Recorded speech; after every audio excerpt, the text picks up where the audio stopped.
અમરેલીના લાઠી પંથકમાં સતત ચોથા દિવસે વરસાદ. લાઠી શહેર અને ગ્રામ્ય વિસ્તારમાં વરસાદ.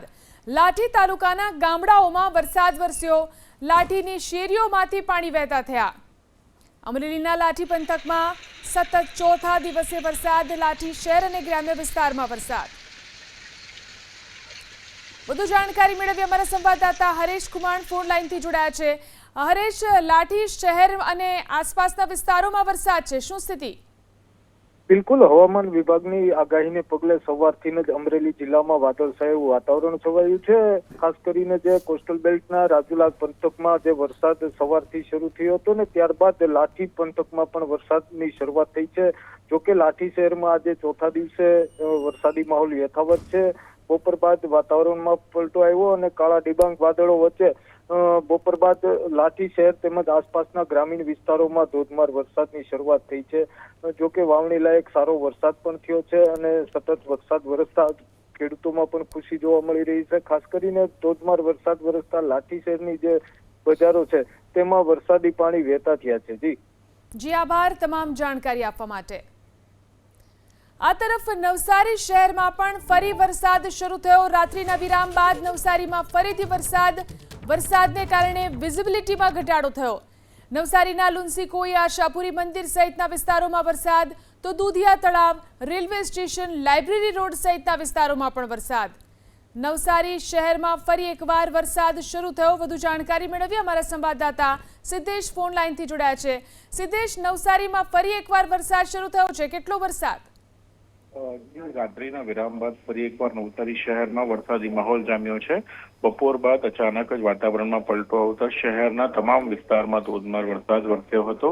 નવસારી શહેરમાં વરસાદના કારણે જે માર્ગો છે તે ફરી પાણીથી તરબોળ થયા હતા. શહેરમાં વિઝિબિલિટી ઓછી હોવાના કારણે અનેક વાહન ચાલકોએ પોતાની હેડલાઇટ ચાલુ કરવાની ફરજ પડી હતી. હવામાન વિભાગ દ્વારા હજી પણ રેડ એલર્ટ આપવામાં આવ્યું છે, જેના ભાગરૂપે નવસારી શહેર અને ગ્રામ્ય વિસ્તારમાં છૂટાછવાયા ધોધમાર વરસાદી ઝાપટા પડી રહ્યા છે. જી આભાર તમામ જાણકારી આપવા માટે. તો છોટાઉદેપુરના બોડેલી નજીક ગાબડું પડ્યું. ઓરસંગ નદી પરના પુલના છેવાડે ગાબડું પડ્યું. ગાબડું પડતા પુલ પર વાહન વ્યવહાર બંધ કરવામાં આવ્યો. બોડેલી નજીક 100થી વધુ ગામના લોકોને હાલાકી. છેલ્લા 2 વર્ષથી પુલનું સમારકામ ચાલી રહ્યું હતું.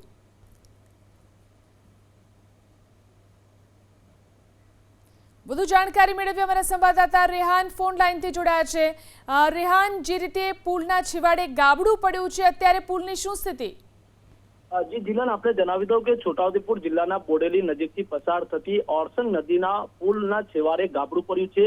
મહારાષ્ટ્ર, મધ્યપ્રદેશ અને રાજસ્થાન જતા વાહનો આ માર્ગ ઉપરથી પસાર થાય છે. ગાબડું પડતા બ્રિજ ઉપરથી વાહન વ્યવહાર પણ બંધ કરવામાં આવ્યો છે. અચાનક વાહન વ્યવહાર બંધ કરાતા વાહન ચાલકો પણ અટવાયા હતા. બોડેલી નજીકથી 100થી વધુ ગામને આ જોડતો બ્રિજ છે. આ જ બ્રિજ ઉપરથી લોકો પસાર થાય છે. હાલ તો લોકો ત્યાંથી પગપાળા જઈ રહ્યા છે. છેલ્લા 2 વર્ષથી આ બ્રિજનું સમારકામ કરવામાં આવી રહ્યું છે, પરંતુ હાલ ચોમાસાની ઋતુ ચાલતી હોય જેના કારણે જે વાહન ચાલકો છે તે મુશ્કેલીમાં મુકાયા છે. આ બ્રિજનું રિપેરિંગ કામ તો કરાયું છે, સાથે સાથે આ જે ગાબડું પડતા હાલ તો વાહન ચાલકો મુશ્કેલીમાં મુકાયા છે. જી આભાર તમામ જાણકારી આપવા માટે. વાત કરીએ સાબરકાંઠા જિલ્લાની. અહીં પણ વરસાદી માહોલ છે. હિંમતનગર શહેર અને આસપાસના વિસ્તારોમાં વરસાદ. કાંકરોળ, પીપળી કંપા, કડિયોલ સહિતના ગામોમાં વરસાદ. હિંમતનગર શહેરમાં 3 દિવસથી વરસાદી ઝાપટા વરસી રહ્યા છે. વડાલી શહેર અને ગ્રામ્ય વિસ્તારમાં પણ મેઘમહેર છે.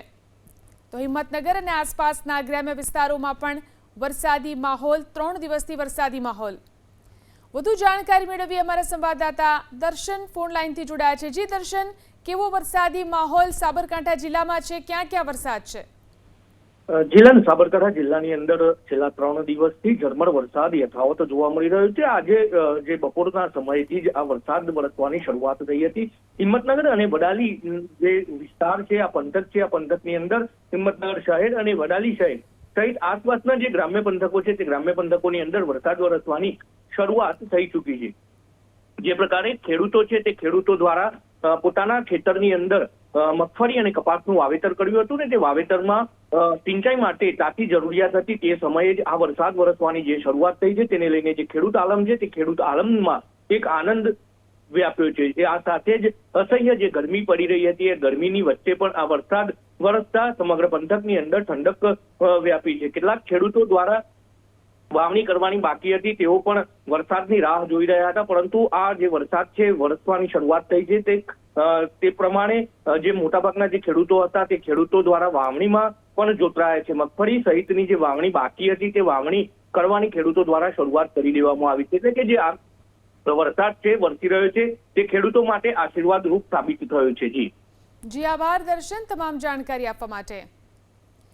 તો ધોરાજીના પંચનાથ મંદિરમાં પાણી ઘૂસી ગયા. ગઈકાલે ધોરાજીમાં વરસાદ વરસ્યો હતો. સફુરા નદીના પાણી મંદિરમાં ઘૂસ્યા હતા. ભારે વરસાદને કારણે સફુરા નદીમાં નવા નીરની આવક થઈ છે. તો મંદિરની અંદર પાણી જોવા મળી રહ્યું છે. ધોરાજીના પંચનાથ મંદિરના આ દ્રશ્યો છે. વધુ જાણકારી મેળવી અમારા સંવાદદાતા નિલેશ મારું ફોન લાઈનથી જોડાયા છે. નિલેશ, ધોરાજી પંથકમાં કેટલો વરસાદ વરસ્યો અને કેટલી પાણીની શું સ્થિતિ? ચોક્કસથી જણાવી દઉં કે રાજકોટ જિલ્લાના ધોરાજીમાં જે રીતે ગઈકાલે છે તે અનરાધાર વરસાદ વરસ્યો હતો, જેને લઈને નદી નાળાઓ છે તે ઓવરફ્લો થયા હતા. ત્યારે સફુરા નદી ઓવરફ્લો થતા સફુરા નદીના પાણી છે તે બાજુમાં આવેલ પંચનાથ મહાદેવનું મંદિર છે તેમાં પહોંચી ગયા હતા અને પંચનાથ મહાદેવના મંદિરમાં છે તે મહાદેવને જળાભિષેક કર્યો હોય તેવા અત્યારે દ્રશ્યો છે તે સોશિયલ મીડિયામાં છે તે વાયરલ થયા હતા. ત્યારે કહી શકાય કે જે રીતે ગઈકાલે ભારે વરસાદ વરસતા સફુરા નદીના પાણી છે તે હાલ અત્યારે સફુરા નદીમાં પાણી છે તે પંચનાથ મંદિરમાં ઘૂસી જતા પંચનાથ મંદિરમાં છે તે ગોઠણરૂપ પાણી છે તે જોવા મળ્યા હતા. તેવા અત્યારે વિડીયો છે તે સોશિયલ મીડિયામાં વાયરલ થઈ રહ્યા છે. જી આભાર તમામ જાણકારી આપવા માટે. જૂનાગઢના માંગરોળમાં ભારે વરસાદ બાદ તારાજી 2 દિવસમાં માંગરોળ પંથકમાં 40 ઇંચ વરસાદ ખાબક્યો. માંગરોળના મોટા ભાગના વિસ્તારમાં જળબંબાકાર. સાગર દર્શન સોસાયટીમાં 8 ફૂટ સુધી પાણી ભરાયા. ઘરોમાં 4 ફૂટ સુધી પાણી ઘૂસી જતા ઘરવકરીને પણ નુકસાન થયું. માંગરોળની સોસાયટીઓ બેટમાં ફેરવાઈ. અવરજવર માટે લોકો હોડીનો સહારો લઈ રહ્યા છે. જૂનાગઢ જિલ્લાના માંગરોળમાં તબાહી મચાવી છે અને જ્યાં જોવો ત્યાં જળભરાવની સ્થિતિનું નિર્માણ થયું છે. જે માંગરોળના બંદર વિસ્તારમાં આવેલ સાગર સોસાયટીના દ્રશ્યો છે. એબીપી અસ્મિતા ગ્રાઉન્ડ 0 પર પહોંચ્યું છે. આપને દ્રશ્યો બતાવી રહ્યા છીએ. આ વિસ્તારના ઘણા એવા મકાનો છે જેમાં વરસાદી પાણી ઘૂસ્યા છે, કળશમાં પાણી ભરાયા છે. લોકો પણ હોડીનો સહારો લઈ રહ્યા છે. એટલે કહી શકાય કે જે વરસાદ પડ્યો છે, જે વરસાદે તબાહી મચાવી છે. જોઈ શકાય છે લોકો પણ એક તરફ કળશમાં પાણી ભરાયા છે. તેમના બાળકોને વરસાદી પાણીનો આનંદ માણવા માટે થઈને બેસાડીને જઈ રહ્યા છે. એટલે કહી શકાય કે જે વરસાદ પડ્યો છે તેણે અનેક સોસાયટી માંગરોળની અનેક સોસાયટીઓમાં વરસાદી પાણી ભરાયા છે. આપણી સાથે અહીંના સ્થાનિક એક ગૃહિણી પણ જોડાયા છે. આપણે એની સાથે પણ સંવાદ કરીશું અને પરિસ્થિતિ જાણીશું કે કેવી પરિસ્થિતિ હતી, ક્યારે વરસાદ પડ્યો છે. બેન, શું નામ છે તમારું? કમલાબેન ગુસ્સા. બેન, કેવું પાણી આવ્યું? પાણી તો બહુ આવ્યું તો ઘરમાં ભરાઈ ગયું હતું પાણી. હા, આખી રાત એમને હતા. હમણાં જ પાણી નીકળ્યું છે. આખી રાત એમને હતા. કેટલા ઘરોમાં પાણી ગયું? પાણી તો અમારે આટલું ઘરમાં ગયું હતું પાણી. આખા ઘરોમાં પાણી છે. હમણાં જ કરીએ પાણી. પલ્લા અમે પલ્લાની બધી ઊંચું બધી કરી કાઢી હતું. બધી વસ્તુ પલ્લાંગની બધી. કઈ સોસાયટી છે? સાગર સોસાયટી. હા, દર વર્ષે આવું થાય? દર વર્ષે એમ થાય. કોઈને ધ્યાન આપતું પ્રશાસન? નહીં, કોઈ અહીં ધ્યાન રાખતું નથી. એમ જ ને. ચોક્કસથી આ હતા અહીંના સ્થાનિક ગૃહિણી, જેઓએ કહ્યું છે કે પ્રશાસન આમાં કોઈ ધ્યાન આપતું નથી, જેના કારણે દર વર્ષે આ જ પરિસ્થિતિ થાય. ફરી એકવાર આપણે એ દ્રશ્યો બતાવી. જોઈ શકાય છે આખી સોસાયટી જળબંબાકાર છે. અહીંયા જે વસવાટ કરતા આખો વિસ્તાર છે તેના અનેક ઘરોની અંદર આ વરસાદી પાણી ભરાયા છે અને લોકો પણ પારાવાર મુશ્કેલીમાં મુકાયા છે. અહીંયા પણ 3 દિવસથી માંગરોળમાં જે અનરાધાર વરસાદ વરસ્યો છે, 40 ઇંચ જેટલો વરસાદ વરસ્યો છે, જેના કારણે આ પરિસ્થિતિનું નિર્માણ થયું છે. અર્જુનવાળા, એબીપી અસ્મિતા, જૂનાગઢ. જૂનાગઢના માંગરોળમાં આવેલ બંદર વિસ્તારમાં સાગર સોસાયટીમાં જે પાણી ભરાયા છે, એબીપી અસ્મિતા અત્યારે ગ્રાઉન્ડ 0 પર પહોંચ્યું છે. હું આપને દ્રશ્યો બતાવીશ। જોઈ શકાય છે આ દ્રશ્યોની અંદર કે આખી સોસાયટીના દ્રશ્યો છે અને આખી સોસાયટીમાં કળશમાં પાણી ભરાયા છે। અનેક ઘરોની અંદર આ વરસાદી પાણી ઘૂસ્યા છે। લોકો પણ પારાવાર મુશ્કેલીમાં મુકાયા છે, કારણ કે સતત આજે બીજા દિવસે પણ આ ઘરો છે તે પાણીની અંદર છે। આખે આ સોસાયટીના દ્રશ્યો છે। જોઈ શકાય છે સોસાયટીની અંદર જે વરસાદી પાણી ઘૂસ્યા છે, જેના કારણે સ્થાનિકો પારાવાર મુશ્કેલીમાં છે। હું આપને આગળની સાઈડના પણ દ્રશ્યો બતાવીશ। જોઈ શકાય છે આગળની સાઈડના દ્રશ્યો, આખી સોસાયટી છે તે પાણીમાં ગરકાવ થઈ છે। એબીપી અસ્મિતા અત્યારે અહીંયાથી સ્થાનિક બોટના મારફત આ સોસાયટીની અંદર પહોંચ્યું છે અને ગ્રાઉન્ડ રિપોર્ટ કરી રહ્યું છે અને આ એબીપી અસ્મિતાના કેમેરામાં આ ભયાનક દ્રશ્યો કેદ થયા છે, કારણ કે કળશમાં આ વિસ્તારની અંદર પાણી ભરાયા છે। લોકો પણ પારાવાર મુશ્કેલીમાં મુકાયા છે। ગઈકાલે અહીંયા 22 ઇંચ જેટલો વરસાદ વરસ્યો હતો। જો 3 દિવસની વાત કરવામાં આવે તો 3 દિવસમાં ટોટલ અહીંયા 40 ઇંચ વરસાદે તબાહી મચાવી દીધી છે અને આખો વિસ્તાર છે એ જળબંબાકાર કરી દીધો છે। એટલે કહી શકાય કે જે વરસાદની તબાહીના જે દ્રશ્યો સામે આવ્યા છે। માંગરોળ પંથકમાં ખૂબ સારો વરસાદ તો પડ્યો છે, પરંતુ અનેક વિસ્તારોને અસરગ્રસ્ત કર્યા છે, જેને લઈને સ્થાનિકો પણ પારાવાર મુશ્કેલીમાં મુકાયા છે। એટલે કહી શકાય જે એબીપી અસ્મિતાએ આ વિસ્તારનો ગ્રાઉન્ડ રિપોર્ટ કર્યો છે અને અહીંયાના ચોંકાવનારા દ્રશ્યો સામે આવ્યા છે। સોસાયટીની અંદર ક્યાંક કળશમાં તો ક્યાંક ગોઠણસમાં પાણી ભરાયેલા જોવા મળે છે। અર્જુનવાળા, એબીપી અસ્મિતા, જૂનાગઢ। આ તરફ તાપીમાં ગઈકાલે ખાબકેલા વરસાદથી ખુલી ભ્રષ્ટાચારની પોલ। વ્યારામાં ગરનાળાનો એક ભાગ બેસી જતા ભ્રષ્ટાચારનો આરોપ। વ્યારાથી આર્ટ્સ એન્ડ કોમર્સ કોલેજને જોડતા માર્ગ પરના ગરનાળાનો એક ભાગ બેસી ગયો। બ્યુટિફિકેશનના કામમાં ગેરરીતિ થયાનો આરોપ લાગી રહ્યો છે। તાપી જિલ્લાના વ્યારા શહેરમાં ગતરોજ પડેલા મુસળધાર વરસાદે વ્યારા નગરપાલિકાના ભ્રષ્ટાચારની પોલ ઉંગાડી પાડી દીધી છે। દ્રશ્યો બતાવવા માંગે, ગત 2 વર્ષ પહેલા બનાવવામાં આવેલ બ્યુટિફિકેશનના કામમાં જે નાડું છે તે સતત ધોવાઈ ગયું છે, જે બ્લોક છે તે પણ આખા નીચે જતા રહ્યા છે। સાથે જે નાડું છે જેમાં પાણીની ભરપૂર આવક થતા આજે ભૂવો મોટો પડી ગયો છે, જેને લઈને જે બ્યુટિફિકેશનના કામમાં જે વિપક્ષ દ્વારા ભ્રષ્ટાચારનો પણ આરોપ લગાવવામાં આવ્યો છે। ખાસ કરીને વ્યારા શહેર તેમજ ગ્રામીણ વિસ્તારમાં ગતરોજ પડેલા જે વરસાદે અનેક જગ્યાએ નુકસાનીના દ્રશ્યો સર્જ્યા હોય તેવા દ્રશ્યો સામે આવ્યા છે।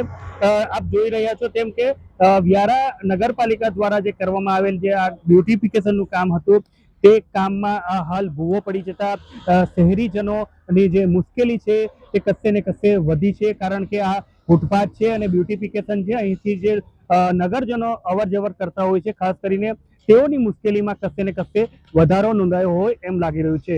ધવલ પરમાર, એબીપી અસ્મિતા, તાપી। આ તરફ મહેસાણાના બહુચરાજીમાં સામાન્ય વરસાદમાં જ પાણી ભરાઈ ગયા। બહુચરાજીમાં ઠેક ઠેકાણે પાણી ભરાઈ જવાને કારણે હાલાકી। શંખલપુર પાલખી રોડ ઉપર પાણી ભરાયા તો રેલવે અંડરપાસમાં પણ પાણી ભરાઈ જવાને કારણે હાલાકી। બહુચરાજીમાં વરસાદ વરસ્યો અને અનેક વિસ્તારોમાં પાણી ભરાયા। શંખલપુર પાલખી રોડ ઉપર આ રીતે પાણી ભરાઈ ગયા છે। રેલવે અંડરપાસમાં પણ પાણી ભરાઈ જવાને કારણે અહીંના લોકોને હાલાકી વેઠવાનો વારો આવ્યો। સામાન્ય વરસાદમાં જ બહુચરાજીમાં આ સ્થિતિ જોવા મળી રહી છે। બહુચરાજીમાં અનેક વિસ્તારોની અંદર પાણી ભરાઈ ગયા છે। સામાન્ય વરસાદમાં જ શાંખલપુર પાલખી રોડ પર પાણી ભરાયું। આ ઉપરાંત રેલવે અંડરપાસમાં પણ પાણી ભરાઈ ગયું। મહેસાણાના યાત્રાધામ બહુચરાજીમાં પહેલા જ વરસાદે કઈ રીતે નગરપાલિકાની પ્રી મોન્સૂન કામગીરીની પોલ ખોલી છે, કારણ કે હું આપને આ દ્રશ્યો બતાવવા જઈ રહી છું। આ છે બેચરાજીનો શંખલપુરને જોડતો પાલખી રોડ। આ પાલખી રોડના દ્રશ્યો છે, આપ જોઈ શકો છો પાલખી રોડ ઉપર કઈ રીતે પાણી ભરાયા છે। આપની જ્યાં પણ નજર પહોંચે ત્યાં આ જ રીતે પાણી ભરાતા વાહન ચાલકો પરેશાન છે, કારણ કે જે રીતે પાલખી રોડ ઉપર પાણીનો નિકાલ થતો નથી અને નિકાલ ન થતા ક્યાંક ને ક્યાંક જે લોકો છે તે પરેશાન થઈ રહ્યા છે। વાહન ચાલકો ગંદા પાણીમાં ચાલવા મજબૂર બન્યા છે, કારણ કે જે રીતે પાલખી રોડ ઉપર સમગ્ર વિસ્તારમાં પાણી ભરાય છે। આ જ પરિસ્થિતિ જોવા મળી રહી છે, કારણ કે જે રીતે પાલખી રોડ ઉપર તમામ આ જ વિસ્તારમાં પાણી ભરાય છે, ક્યાંક ને ક્યાંક સ્થાનિકો પરેશાન છે. જે રીતે અહીંયાથી મોટી સંખ્યાની અંદર યાત્રિકો તેમજ સ્થાનિકો નીકળે છે, પરંતુ જે રીતે પાણીનો નિકાલ થતો નથી, દર ચોમાસામાં આ જ પરિસ્થિતિ ઊભી થાય છે, જેના કારણે સ્થાનિકો ક્યાંક ને ક્યાંક પરેશાન છે. બેચરાજી ગ્રામ પંચાયતમાંથી હવે નગરપાલિકા બની છે, પરંતુ જે પાણીનો નિકાલ થવો જોઈએ તે થતો નથી, જેના કારણે લોકો પરેશાની ભોગવી રહ્યા છે.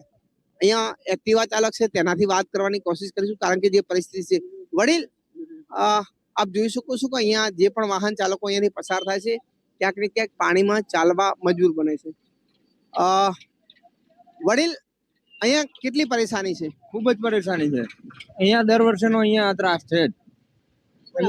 હવે તો નગરપાલિકા બની, હવે તો નગરપાલિકા બની, પણ અહીંયા પાણીનો કોઈ નિકાલ થતો નહીં કોઈ દિવસ. દર વર્ષે અહીંયા પાણી ભરેલું જ હોય આ એરિયામાં, અને આ પાણી 3 થી 4 દિવસ રહે. કેટલી તકલીફ પડે છે? ખૂબ જ તકલીફ પડે. આમાં બાઇક ઘણી વખત સ્લીપ મારી જાય, કોઈ ખાડા હોય ખ્યાલ ના આવે, અંદર બાઇક પટકાય, બાઇકને નુકસાન થાય, માણસ પડી જાય તો એ બી બગડે, ખરાબ થાય. આ પરિસ્થિતિ ઊભી થાય છે કારણ કે જે રીતે પાણીનો નિકાલ થતો નથી, તેના કારણે સ્થાનિકો પરેશાન છે. તંત્રએ આ પાણીનો નિકાલ સત્વરે કરે તે જરૂરી છે, કારણ કે અહીંયા મોટી સંખ્યાની યાત્રિકો પસાર થાય છે. હારૂન નાગોરી, એબીપી અસ્મિતા, મહેસાણા. તો ભાવનગરના મહુવામાં મેઘરાજાની ધમાકેદાર બેટિંગ. મહુવા શહેર અને ગ્રામ્ય વિસ્તારમાં વરસાદ. કોલેજ રોડ, ગાંધીબાગ, કુબેરબાગ સહિતના વિસ્તારમાં વરસાદ. મહુવા તાલુકાના ગ્રામ્ય વિસ્તારમાં વરસાદથી ખેડૂતો ખુશખુશાલ થયા છે. ભાવનગરમાં ફરી એકવાર મેઘરાજાની ધમાકેદાર બેટિંગ. વધુ જાણકારી મેળવી અમારા સંવાદદાતા પાર્થ ફોન લાઈનથી જોડાયા છે. પાર્થ, મહુવામાં ફરી એકવાર વરસાદ વરસી રહ્યો છે. કયા કયા વિસ્તારોમાં કેટલો વરસાદ? ભાવનગરનું મહુવા શહેર અને જે ગ્રામ્ય વિસ્તાર છે કે જ્યાં ધોધમાર વરસાદ શરૂ થયો છે. બપોર બાદ આજે વાતાવરણની અંદર પલટો આવ્યો હતો અને ત્યારબાદ જે વિઝિબિલિટી પણ ડાઉન થઈ છે અને હાલ ગાજવીજ સાથે મહુવા પંથકની અંદર વરસાદ વરસી રહ્યો છે. ખાસ કરીને college road, Gandhibagh, Kuberbagh, station road સહિતના જે વિસ્તારો આવેલા છે કે જ્યાં સાર્વત્રિક વરસાદ શરૂ થયો છે અને આ સાથે જ વાતાવરણની અંદર પણ ઠંડક પ્રસરી છે. ખાસ કરીને જે મહુવા તાલુકો છે તે ખેતીવાડી સાથે જોડાયેલો તાલુકો છે, જેના કારણે ખેડૂતોમાં પણ ખુશીની લહેર છે. જી આભાર તમામ જાણકારી આપવા માટે.